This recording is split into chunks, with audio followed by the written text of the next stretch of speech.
Sa lumiliit na espasyo ng mga COVID-19 referral hospital sa Pampanga, mapapribado man o pampubliko, ang Nooy Focus Hospital strategy na paraan upang hindi magkaroon ng lockdown sa mga medical facility ay pansamantala muna ngayong itinigil sa 11 district hospital na pinangangasiwaan ng Pampanga Provincial Health Office.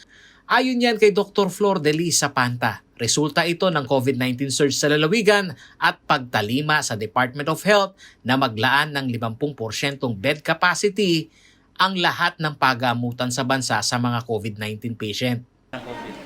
Before kasi gusto po talaga ni Governor na dapat may COVID center lang para po yung mga ibang karamdaman ng mga Kapampangan makater po ng mga district hospitals.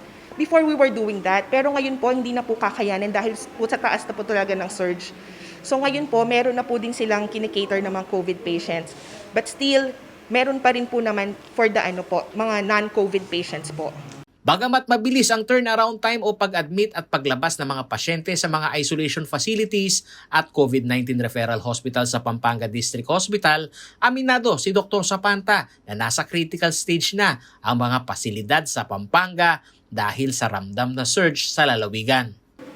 Medyo nasa critical stage po tayo pero bumibilis naman po yung turnaround ng patients dahil natitignan naman sila, nabibigyan ng mga gamot. Kung ano pong gamot ang nasa private, meron din pong gamot ang probinsya po natin. So, mas madali naman po nakakita natin, tumataas naman yung recovery rate nila. So, mas nakakakuha po tayo ng mga ibang pasyente pa. Right now, Diosdado is catering na po sa moderate to severe. Yung mild namin, nilalagay na po namin sa Lubao or sa NCC po. Sa COVID-19 Facilities Tracker ng DOH as of August 21, sa 47 COVID-19 referral hospital sa lalawigan, kabilang na ang mga pribadong hospital, nasa critical level na ang occupancy rate sa mga ICU beds.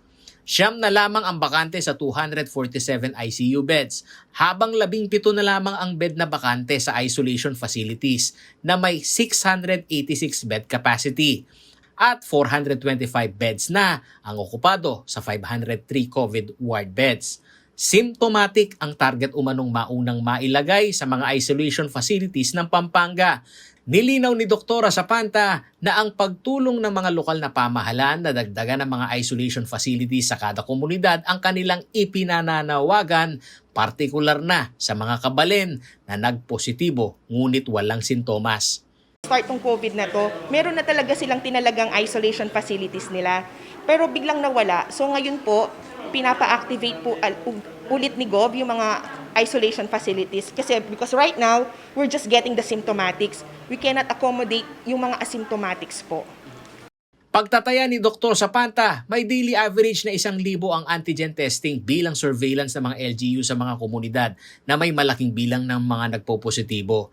Dito nakamonitor naman umano ang COVID-19 Center ng Pampanga sa mga may sintomas. Ang sa amin po kasi, ang tinitignan ko everyday is kung ilan ang binabatong mga symptomatics ng mga LGUs. Like kanina po, ang mga binato sa akin is nasa 110 symptomatics. And I can only accommodate like 35. Paolo G. Santos, CLTV News.